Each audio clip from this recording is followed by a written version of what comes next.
HDMI is literally everywhere. Your TV has it, your PlayStation uses it, and your laptop probably has one too, but somehow, despite being one of the most common cables on Earth, almost nobody actually knows what all those HDMI numbers even mean. HDMI 1.4, 2.0, 2.1, ultra-high speed, eARC, eARC. It's all just a massive bowl of cable spaghetti.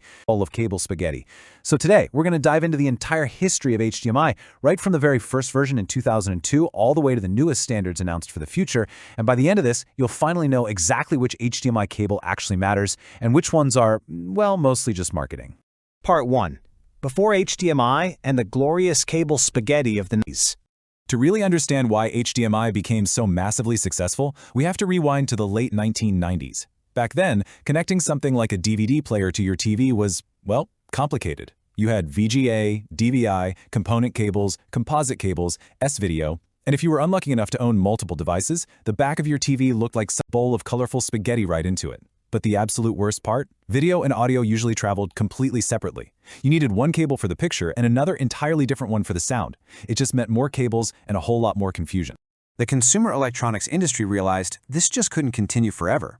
So in 2002, 7 major companies, including Sony, Panasonic, Philips, Toshiba, Hitachi, Silicon Image, and Thomson, came together with one clear goal: one cable, everything. And that became HDMI, or the High-Definition Multimedia Interface.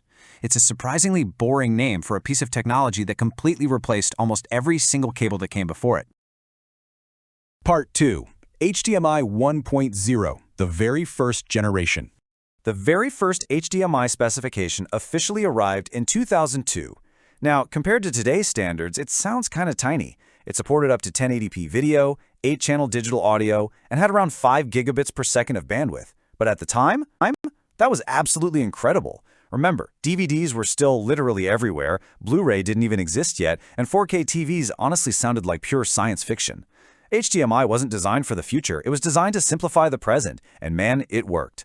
Manufacturers adopted it incredibly fast, because instead of shipping 3 or 4 different cables inside every single TV but one, consumers loved it, retailers loved it, even cable companies loved it. Well, as much as cable companies are capable of loving anything.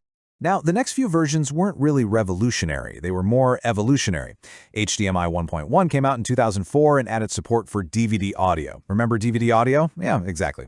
Then HDMI 1.2 in 2005 expanded compatibility with computers and introduced support for Super Audio CD. Look, these updates definitely mattered, just not to most everyday people. For regular consumers, HDMI still looked exactly the same. One cable, picture, sound, done.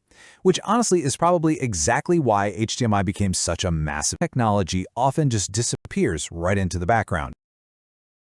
Part 3. HDMI 1.3 in 2006. This is where things really got serious. HDMI 1.3 almost doubled the available bandwidth, jumping from roughly 5 gigabits per second to over 10. Why the big jump? Because TVs were changing fast. 1080p was becoming the new normal, and Blu-ray had officially arrived. People wanted deeper colors, higher resolutions, and way better sound. So HDMI 1.3 introduced deep color and support for Dolby True HD and DTS HD Master audio. Basically, you were getting cinema-quality audio right at home. If you bought one of those super expensive Blu-ray players in the late 2000s, this is the HDMI you're probably using. And for a while, everyone thought this would be enough. But it wasn't. Because something much, much bigger was about to arrive on the scene.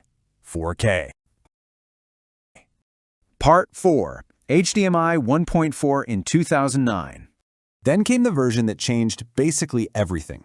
HDMI 1.4 introduced something that TV manufacturers had been dreaming about for years, 4K. Well, technically speaking anyway. It supported 4K at only 30 frames per second. Now back then, a limitation because almost literally nobody owned a 4K TV anyway. But looking back on it, it's actually pretty funny. The standard introduced 4K years before most people even had a screen capable of displaying it. HDMI 1.4 also added something called the Audio Return Channel, or eARC.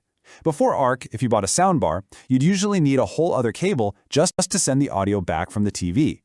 eARC completely eliminated that extra cable. One HDMI cable now carried the video to the TV and the audio right back to the sound system. Simple, elegant, and exactly what HDMI was always supposed to be.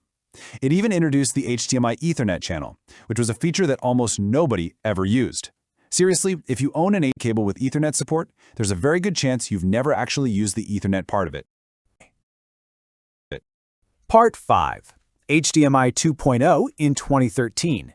So then 4K TVs absolutely exploded. Manufacturers were selling them everywhere. But there was just one glaring problem. HDMI 1.4 just couldn't keep up anymore. 30 frames per second looked totally fine for movies, but it was absolutely terrible for video games. Enter HDMI 2.0. The bandwidth jumped massively to 18 gigabits per second. Now 4K could run at a buttery smooth 60 frames per second. Suddenly, game consoles felt way smoother, PC gaming at 4K became a real possibility, and streaming services started offering true 4K content. And a little bit later, the 2.0A revision added official HDR support, which gave TVs brighter highlights, darker shadows, and far more realistic colors. For years, HDMI 2.0 became the ultimate sweet spot. It was fast enough for almost everyone, reliable, and super compatible.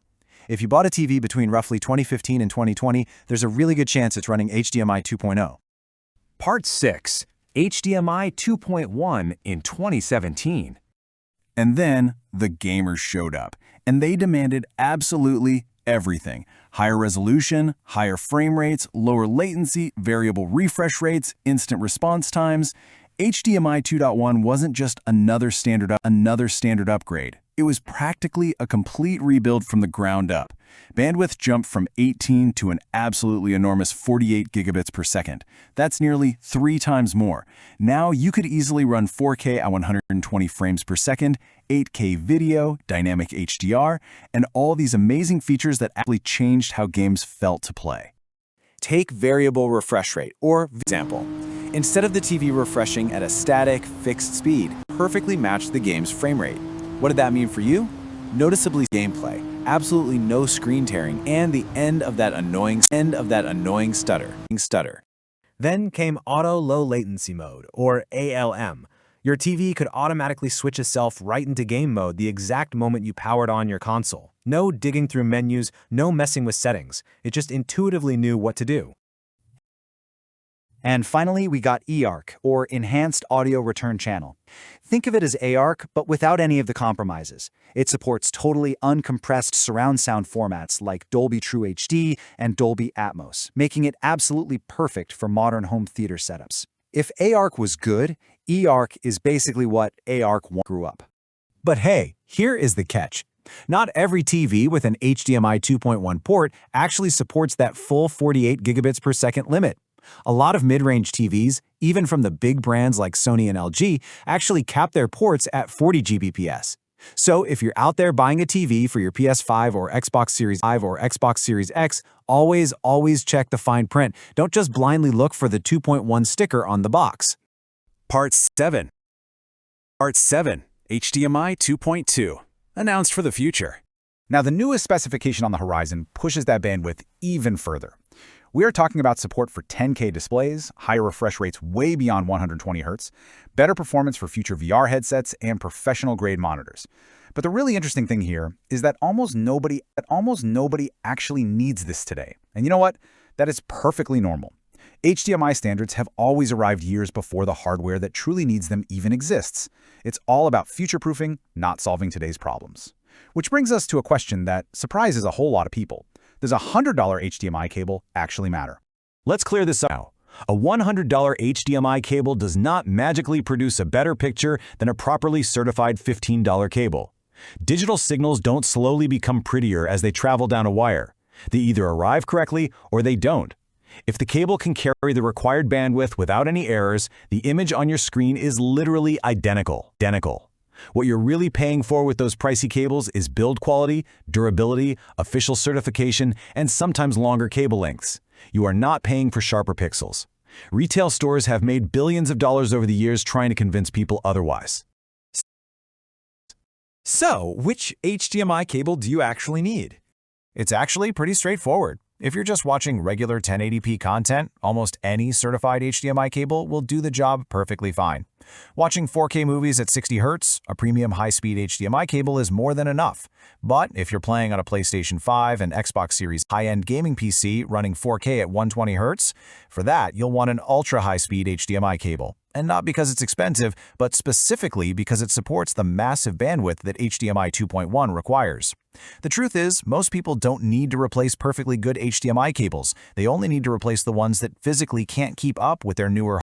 Looking back, it's kind of amazing. For over 20 years, this one connector has survived while almost everything around it changed completely. Think about it. DVD players disappeared, Blu-ray came and mostly faded out, and game consoles evolved through multiple generations.